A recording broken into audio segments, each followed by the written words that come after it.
ಇವತ್ತು ಬೆಳಗ್ಗೆ ಎದ್ದ ತಕ್ಷಣವೇ ಮನೆಯಲ್ಲಿ ಎಳ್ನೀರಿತ್ತು. ಅದಕ್ಕೆ ಎಂಟಿ ಸ್ಟಮಕ್ಕಲ್ಲೇ ಎಳ್ನೀರನ್ನ ತೊಗೊಂಡೆ. ಅದಾದಮೇಲೆ ಸ್ವಲ್ಪ ಯೋಗ ಮಾಡಿ ನೆಕ್ಸ್ಟ್ ಸ್ವಲ್ಪ ಡ್ರೈ ಫ್ರೂಟ್ಸ್ನ ತೊಗೊಂಡೆ. ಅದಾದಮೇಲೆ ಸ್ವಲ್ಪ ಗ್ಯಾಪ್ ಕೊಟ್ಟು ಇವಾಗ ಟಿಫನ್ಗೆ ಪ್ರಿಪೇರ್ ಮಾಡ್ಕೊತಾ ಇದ್ದೀನಿ.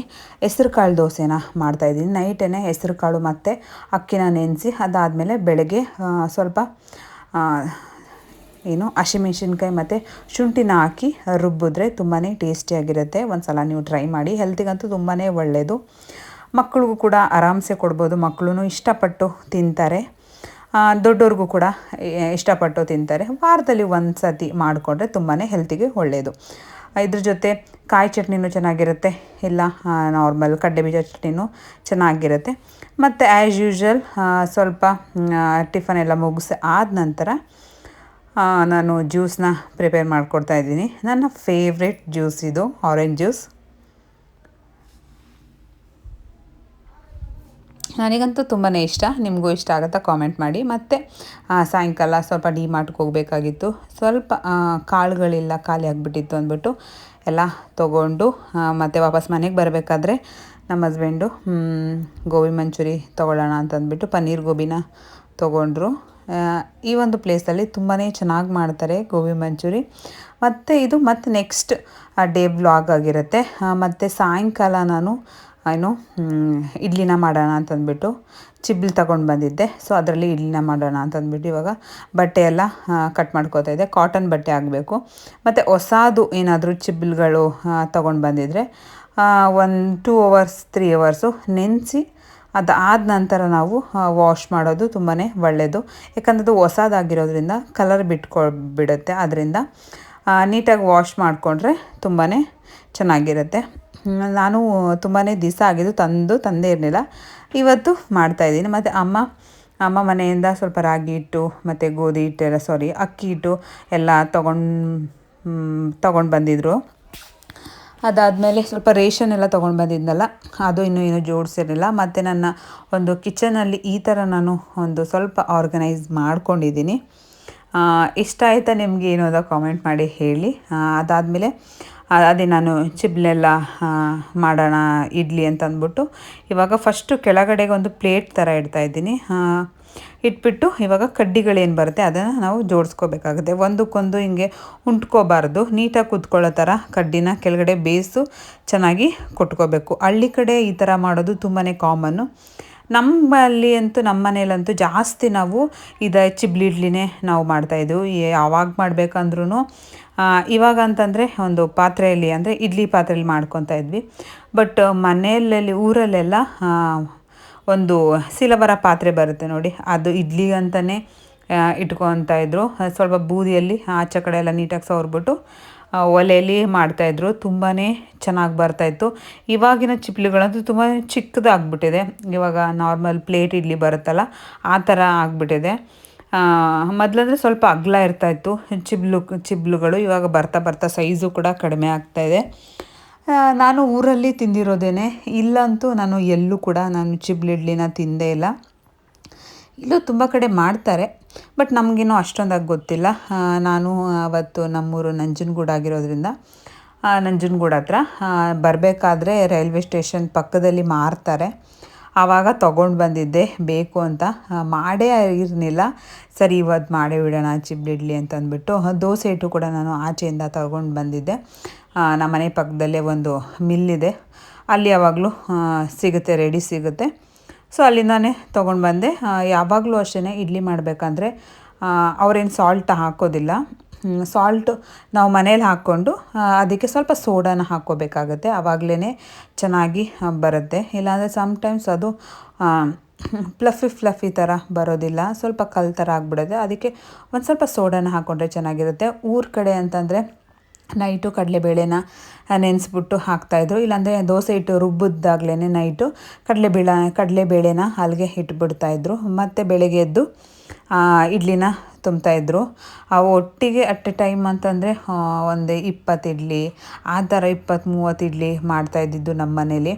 ಈ ಥರ ಇಡ್ಲಿ ಪ್ಲೇಟ್ಗಾಗಲಿ ಇರಲಿ ಮತ್ತು ಸ್ಟೀಲ್ದು ಬೌಲ್ಗಳು ಬರುತ್ತೆ ನೋಡಿ, ಒಂದೇ ಥರ ಬೌಲ್ಗಳನ್ನ ತೊಗೊಂಡು ಕೆಳಗಡೆ ಅದಕ್ಕೊಂದು ತೂತ ಥರ ಮಾಡಿಬಿಟ್ಟು ಸೇಮ್ ಬಟ್ಟೆ ಹಾಕಿ ಮಾಡ್ತಾಯಿದ್ದೆ. ಯಾಕಂದರೆ ಇಡ್ಲಿ ಚಿಬ್ಬಲ್ಗಳು ಸಾಲ್ತಾ ಇರಲಿಲ್ಲ. ಆವಾಗ ಅದರಲ್ಲೂ ಕೂಡ ಮಾಡ್ಕೋಬೋದಾಗಿತ್ತು, ಅದರಲ್ಲೂ ಕೂಡ ಚೆನ್ನಾಗಿ ಬರ್ತಾಯಿತ್ತು. ಇವಾಗೇನು ಅಷ್ಟೊಂದೆಲ್ಲ ನಾವು ಮನೇಲಿ ಅದೇ 1 ಡಜನ್ ತೊಗೊಬಂದ್ರೇ ಸಾಕಾಗಿಬಿಡುತ್ತೆ. ಅಷ್ಟೊಂದೆಲ್ಲ ಇವಾಗ ಯಾರೂ ಮಾಡೋಕ್ಕೆ ಹೋಗೋದಿಲ್ಲ. ಊರ ಕಡೆ ಮಾಡ್ತಾರೋ ಏನೋ ಇವಾಗ ಗೊತ್ತಿಲ್ಲ. ಸದ್ಯಕ್ಕಂತೂ ನಮ್ಮ ಮನೇಲಂತೂ ನಮ್ಮ ಅಜ್ಜಿ ತೀರೋದ ಮೇಲಂತೂ ಮುಗೀತು, ಮಾಡೋದೇ ಬಿಟ್ಬಿಟ್ಟಿದ್ದೀವಿ. ಬಟ್ ಆವಾಗ ಒಂಥರ ಚೆನ್ನಾಗಿತ್ತು. ಇವಾಗ ಇಡ್ಲಿ ಪಾತ್ರೆಯಲ್ಲೇ ಮಾಡ್ಕೊಬೋದು. ಇಲ್ಲ ಅಂತಂದರೆ ನಾರ್ಮಲ್ ಯಾವುದಾದ್ರೂ ಒಂದು ಸಿಲ್ವರ ಪಾತ್ರೆಯಲ್ಲಿ ಮಾಡಿಕೊಂಡ್ರೂ ಸರಿ ಇರುತ್ತೆ. ನಾನಂತೂ ಇದರಲ್ಲೇ ಮಾಡಿಕೊಂಡೆ, ಬೇರೆ ಯಾವುದು ಆ ಥರ ಇಡುವಂಥ ಒಂದು ಪಾತ್ರೆ ಇರಲಿಲ್ಲ. ಅದಕ್ಕೆ ಹಿಂಗೆ ಮಾಡ್ಕೊತಿದ್ವಿ. ಯಾರಿಗೆಲ್ಲ ಚಿಬ್ಲಿ ಇಡ್ಲಿ ಇಷ್ಟ ಆಗುತ್ತೆ ಕಾಮೆಂಟ್ ಮಾಡಿ. ಈ ಬೆಂಗಳೂರಲ್ಲಂತೂ ಚಿಬ್ಲಿ ಇಡ್ಲಿಗಳನ್ನ ಹುಡಿಕೊಂಡು ಹೋಗ್ಬಿಟ್ಟು ತಿಂತಾರೆ. ನಾವಂತೂ ಯಾವತ್ತೂ ಹೋಗಿಲ್ಲ. ಯಾರಾದರೂ ಹೋಗಿದ್ರೆ ಕಾಮೆಂಟ್ ಮಾಡಿ, ನಾವು ಹೋಗಿದ್ವಿ ತಿಂದಿದ್ವಿ ಅಂತ. ಬಟ್ ಮನೆಯಲ್ಲೇ ಮಾಡ್ಕೊಬೋದು ಆರಾಮ್ಸೆ. ಈ ಥರ ಚಿಬ್ಲಿಗಳನ್ನ ತೊಗೊಂಡು ಮನೆಯಲ್ಲೇ ಈ ಥರ ಕಡ್ಡಿಗಳು ಬಿದ್ರದ್ದು ಕಡ್ಡಿ ಬರುತ್ತೆ, ಅದು ಕೂಡ ಊರಿಂದನೇ ಬರಬೇಕಾದ್ರೆ ತೊಗೊಂಡು ಬಂದಿದ್ದೆ. ತೊಗೊಂಡು ಬಂದು ಮನೇಲೇ ಮಾಡಿಕೊಂಡ್ರೆ ಆರಾಮ್ಸೆ ಮನೆ ಮಂದಿ ಎಲ್ಲ ತಿನ್ಬೋದು. ಈ ಆಚೆ ಕಡೆ ಅಂದರೆ ಸಮ್ಟೈಮ್ಸ್ ಹೋಗೋಕ್ಕಾಗುತ್ತೆ, ಸಮ್ಟೈಮ್ಸ್ ಹೋಗೋಕ್ಕಾಗೋದಿಲ್ಲ. ಅದೆಲ್ಲ ಹುಡಿಕೊಂಡು ಹೋಗಿ ತಿಂದ್ಬಿಟ್ಟು ಬರಬೇಕು ಅಂತಂದರೆ ಸ್ವಲ್ಪನೇ ಕಷ್ಟ ಆಗುತ್ತೆ. ಮತ್ತು ಈ ಇಡ್ಲಿನ ಜೋಡಿಸ್ಕೋಬೇಕಾದ್ರೂ ಅಷ್ಟೇ ಅದು ಉಂಟ್ಕೋಬಾರ್ದು, ಒಂದು ಸ್ವಲ್ಪ ಎಕ್ಸ್ಟ್ರಾನೇ ಕಡ್ಡಿ ಬೇಕಾಗುತ್ತೆ. ಉಂಟ್ಕೊಳ್ದೇ ಇರೋ ಥರ ಕೆಳಗಡೆ ಸಪೋಸ್ ಏನಾದರೂ ಈ ಥರ ಅಲ್ಲಾಡ್ತಾ ಇದೆ ಅಂತ ಅಂದಾಗ ಒಂದು ಕಡ್ಡಿ ಕೊಟ್ಟು ನೀಟಾಗಿ ಕೂತ್ಕೊಳ್ಳೋ ಥರ ನಾವು ಯಾವಾಗಲೂ ಕಡ್ಡಿಗಳನ್ನ ಕೊಟ್ಟು ಅದಾದಮೇಲೆ ನಾವು ಚಿಬ್ಬಲನ್ನ ಇಡಬೇಕಾಗತ್ತೆ. ಬಟ್ಟೆನೂ ಅಷ್ಟೇ, ಒದ್ದೆ ಬಟ್ಟೆನ ಸ್ವಲ್ಪ ನೀರಿಗೆ ಹಚ್ಕೊಂಡು ಆಮೇಲೆ ಹಾಕಬೇಕಾಗುತ್ತೆ. ಡ್ರೈ ಹಾಕೋಕ್ಕೆ ಹೋಗಬಾರ್ದು, ಇಲ್ಲಾಂದರೆ ಹಿಟ್ಟು ಹಾಕ್ಬಿಟ್ಟು ಮತ್ತು ಇಡ್ಲಿ ಆದಮೇಲೆ ಅದು ಕಚ್ಕೊಂಬಿಡುತ್ತೆ.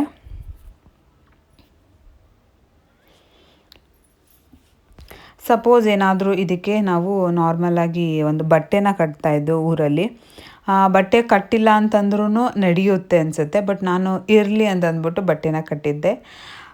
ಇಲ್ಲಾಂತಂದರೆ ನಾರ್ಮಲಾಗಿ ಇದ್ರದ್ದು ಇಡ್ಲಿ ಪಾತ್ರೆದು ಪ್ಲೇಟ್ ಬರುತ್ತೆ ನೋಡಿ, ಅದೇ ಮುಚ್ಚಿದ್ರೂ ನಡೆಯುತ್ತೆ. ಸಪೋಸ್ ಏನಾದರೂ ಪರವಾಗಿಲ್ಲ ಹಾಕ್ತೀನಿ ಬಟ್ಟೆನ ಅನ್ನೋದಿದ್ದರೆ ಹಾಕ್ಬೋದು. ಅದು ನಿಮ್ಮ ಅನುಕೂಲಕ್ಕೆ ತಕ್ಕಂತೆ ಹಾಕಿದ್ರೂ ಹಾಗೆ ಬರುತ್ತೆ, ಹಾಕಿಲ್ಲ ಅಂತಂದ್ರೂ ಹಂಗೇ ಬರುತ್ತೆ. ಬಟ್ ಚಿಬ್ಲಿ ಇಡ್ಲಿಗೂ ನಾರ್ಮಲ್ ಇಡ್ಲಿಗೂ ತಟ್ಟೆ ಇಡ್ಲಿಗೂ ಒಂಥರ ವ್ಯತ್ಯಾಸ ಇರುತ್ತೆ. ಒಬ್ಬೊಬ್ಬರು ಮಾಡಬೇಕಾದ್ರೆ ಒಂದೊಂದು ಥರ ಟೇಸ್ಟ್ ಬರುತ್ತೆ, ಒಬ್ಬೊಬ್ರ ಕೈಗುಣ ಅದು. ನೋಡೋಣ, ನಾನು ಇದೇ ಫಸ್ಟ್ ಅಲ್ವಾ, ಟೇಸ್ಟ್ ಯಾವ ಥರ ಬರುತ್ತೆ ಏನೋ ನನಗೂ ಗೊತ್ತಿಲ್ಲ. ಟೇಸ್ಟ್ ಅಂತ ಏನು ಡಿಫ್ರೆಂಟ್ ಏನು ಆ ಥರ ಬರೋದಿಲ್ಲ. ಆದರೆ ಚಿಬ್ಲಿ ಇಡ್ಲಿ ಅನ್ನೋದೊಂದು ಕಾನ್ಸೆಪ್ಟ್ ಇರುತ್ತಲ್ವ, ಸೊ ಇಡ್ಲಿ ಎಲ್ಲ ಒಂದೇ ಥರ ಇರುತ್ತೆ ನಾರ್ಮಲಾಗಿ. ಅದೇ ಒಂಥರ ಏನೋ ಚಿಬ್ಲಿ ಇಡ್ಲಿ ಅಂದರೆ ಒಂಥರ ಚೆಂದ, ತಿನ್ನೋದಕ್ಕೂ ಒಂಥರ ಇಷ್ಟ ಆಗುತ್ತೆ.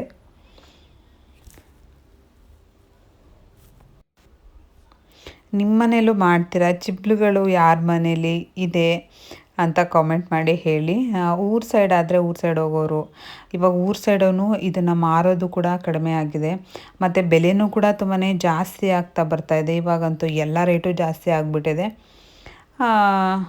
ಒಂದು 12 ಇಡ್ಲಿ ಅಂತಂದರೆ ಒಂದು ಮನೆಗೆ ಸಾಕಾಗುತ್ತೆ. 1 ಡಜನ್ ತೊಗೊಂಡ್ರೆ ಸಾಕು. ಜಾಸ್ತಿ ಇರೋ ಮನೆಗಳಲ್ಲಿ ಅಂತಂದರೆ ಸ್ವಲ್ಪ ಜಾಸ್ತಿ ಅಂತಂದರೆ ಒಂದು ಡಜನ್ ತೊಗೊಂಡ್ರೆ ಒಂದು 2-3 ಸಲ ಬೇಯಿಸ್ಕೋಬೇಕಾಗುತ್ತೆ. ಊರಲ್ಲಾದರೂ ಅಷ್ಟೇ, ಊರಲ್ಲಿ ಆಲ್ಮೋಸ್ಟ್ ಎಲ್ಲರ ಮನೇಲೂ ಚಿಬ್ಲಿ ಇದ್ದೇ ಇರುತ್ತೆ. ಇಲ್ಲಿ ಮಾತ್ರ ನಮ್ಮ ಬೆಂಗಳೂರಲ್ಲಿ ಮಾತ್ರ ಸಿಗೋದಿಲ್ಲ. ಇವಾಗ ಒಂದು ಕಾಟನ್ ಬಟ್ಟೆಯನ್ನು ನಾನು ಅದಕ್ಕೆ ಸ್ವಲ್ಪ ಗಾಳಿ ಎಲ್ಲ ಹೋಗಬಾರ್ದು ಆ ಥರ ಟೈಟಾಗಿ ಸ್ವಲ್ಪ ಬಿಗಿತಾ ಇದ್ದೀನಿ. ಊರ ಕಡೆ ದೊಡ್ಡ ದೊಡ್ಡ ಪಾತ್ರೆಗಳಿಗೆ ಹಾಕಿ ಅಭ್ಯಾಸ ಇದೆ ನನಗೆ, ನಮ್ಮ ಮನೇಲಿ ಮಾಡ್ತಾಯಿದ್ರು. ಈ ಥರ ಹಾಕಿದ್ರೆ ಚೆನ್ನಾಗಿರುತ್ತೆ. ಮತ್ತು ಇವಾಗ ನಮ್ಮ ಫ್ರಿಡ್ಜ್ನ ನೋಡ್ಬೋದು ಎಷ್ಟೊಂದು ಮೆಸ್ಸಿಯಾಗಿ ಇದೆ ಅಂತ ಅಂದ್ಬಿಟ್ಟು ಆರ್ಗನೈಸ್ ಮಾಡಿಲ್ಲ. ಫ್ರಿಡ್ಜ್ ಕ್ಲೀನ್ ಮಾಡೋಣ ಅಂತಂದ್ಬಿಟ್ಟು 2-3 ದಿವಸದಿಂದ ಅನ್ಕೋತಾ ಇದ್ದೀನಿ. ಫ್ರಿಡ್ಜೇ ಕ್ಲೀನ್ ಮಾಡೋಕ್ಕಾಗಿಲ್ಲ. ನೋಡೋಣ ಯಾವತ್ತು ಟೈಮ್ ಬರುತ್ತೆ ಅಂತ. ನಾಳೆ ಅದೇ ಕ್ಲೀನ್ ಮಾಡೋಣ ಅಂದ್ಕೊಂಡಿದ್ದೀನಿ. ನೋಡೋಣ ಯಾವತ್ತು ಕ್ಲೀನ್ ಮಾಡ್ತೀನಿ ನೀಟಾಗಿ. ಫ್ರಿಡ್ಜ್ ಯಾವ ಥರ ಆರ್ಗನೈಸ್ ಮಾಡ್ಕೊತೀನಿ ಅನ್ನೋದನ್ನ ನಿಮಗೂ ಕೂಡ ತೋರಿಸ್ಕೊಡ್ತೀನಿ. ಮತ್ತು ಇವತ್ತು ಸಾಯಂಕಾಲಕ್ಕೆ ಚಿಬ್ಲಲ್ಲಿ ಇಡ್ಲಿ ಮಾಡಿದ್ದೀನಿ. ತುಂಬಾ ತಿಂಗಳುಗಳಾಗಿತ್ತು ಚಿಬ್ಲು ತೊಗೊಂಡು ಬಂದು ಮಾಡೇ ಇರಲಿಲ್ಲ, ಮಾಡಬೇಕಂತ ಇವತ್ತು ಋಣ ಕೂಡ ಬಂದಿದೆ. ಅದು ಕೂಡ ಯಾವ ಥರ ಬಂತು, ನಾನು ಕೂಡ ಫಸ್ಟ್ ಟೈಮ್ ಮಾಡಿದ್ದು. ಅಂದರೆ ಊರಲ್ಲೆಲ್ಲ ಮಾಡ್ತಾಯಿದ್ರು ಅಜ್ಜಿ ಎಲ್ಲ, ಬಟ್ ಇಲ್ಲಿ ಬ್ಯಾಂಗ್ಳೂರಲ್ಲಿ ನಾನು ಯಾವತ್ತೂ ಮಾಡೇ ಇಲ್ಲ ಚಿಬ್ಲಲ್ಲಿ. ಇವತ್ತು ಮಾಡಿದ್ದೀನಿ. ಅದಾದಮೇಲೆ ನಿಮಗೆ ತೋರಿಸ್ತೀನಿ ಚೆನ್ನಾಗಿ ಬಂತ ಏನು ಎತ್ತ ಅನ್ನೋದನ್ನು ಶೇರ್ ಮಾಡ್ಕೊತೀನಿ. ಇದಕ್ಕೆ ಕಾಯಿ ಚಟ್ನಿ ಇದ್ದರೆ ತುಂಬಾ ಚೆನ್ನಾಗಿರುತ್ತೆ. ಕೆಲವೊಬ್ಬರಿಗೆ ಕಡಲೆಬೀಜ ಚಟ್ನಿ ಇಷ್ಟ ಆಗುತ್ತೆ, ನಾನು ಕಡಲೆಬೀಜ ಚಟ್ನಿ ಇಷ್ಟ ಆಗುತ್ತೆ. ನೋಡೋಣ, ಸ್ವಲ್ಪ ಕಡಲೆಬೀಜ ಚಟ್ನಿ ಇದೆ, ಒಂದು ಸ್ವಲ್ಪ ಕಾಯಿ ಚಟ್ನಿನ ಮಾಡ್ತೀನಿ, ಅದನ್ನು ಕೂಡ ತೋರಿಸ್ಕೊಡ್ತೀನಿ. ಯಾವ ಥರ ಬಂತು ಇಡ್ಲಿ ಅನ್ನೋದನ್ನು ಲಾಸ್ಟಲ್ಲಿ ನಿಮಗೆ ತೋರಿಸ್ತೀನಿ, ಓಕೆನಾ. ಇಡ್ಲಿ ಬೆಂದಿದೆ, ಆಫ್ ಮಾಡಿದ್ದೀನಿ. ಚೆಕ್ ಮಾಡೋಣ ಬನ್ನಿ, ಬೆಂದಿದೆಯಾ ಇಲ್ವಾ ಏನು ಅಂತ.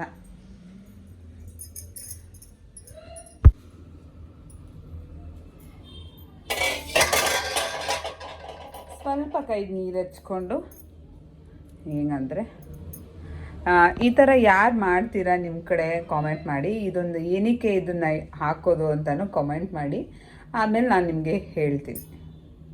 ಈ ಚಿಕ್ಕದು ಇಡ್ಲಿ ಏನೋ ಬೆಂದಿದೆ, ಅಂಟ್ತಾ ಇಲ್ಲ. ಒಳಗಡೆ ಇಡ್ಲಿ ಯಾವ ಥರ ಬೆಂದಿದೆ ನೋಡೋಣ.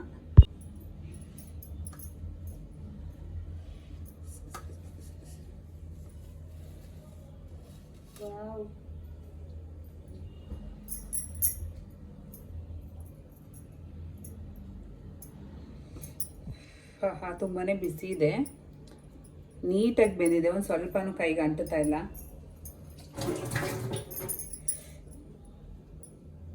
ವಾವ್, ಚೆನ್ನಾಗಿ ಬಂದಿದೆ. ಇದಕ್ಕೆ ತೆಂಗಿನಕಾಯಿ ಚಟ್ನಿ ತುಂಬಾ ಚೆನ್ನಾಗಿರುತ್ತೆ. ಜೊತೆಗೆ ಒಂದು ವಡೆ ಇದ್ರೂ, ಉದ್ದಿನ ವಡೆ ತುಂಬಾ ಚೆನ್ನಾಗಿರುತ್ತೆ. ಇವಾಗ ನಾನು ಬೆಳಗ್ಗೆ ಕಡಲೆಬೀಜ ಚಟ್ನಿ ಮಾಡಿದ್ನಲ್ವ, ಅದನ್ನು ಕೂಡ ತುಂಬಾ ಚೆನ್ನಾಗಿರುತ್ತೆ. ನನಗೆ ಕಡಲೆಬೀಜ ಚಟ್ನಿ ಇಷ್ಟ ಆಗುತ್ತೆ. ಯಾವುದೇ ಇಡ್ಲಿ ಮಾಡೋದು ನಾನು ಜಾಸ್ತಿ ಕಡಲೆಬೀಜ ಚಟ್ನಿನ ಮಾಡ್ಕೊತೀನಿ.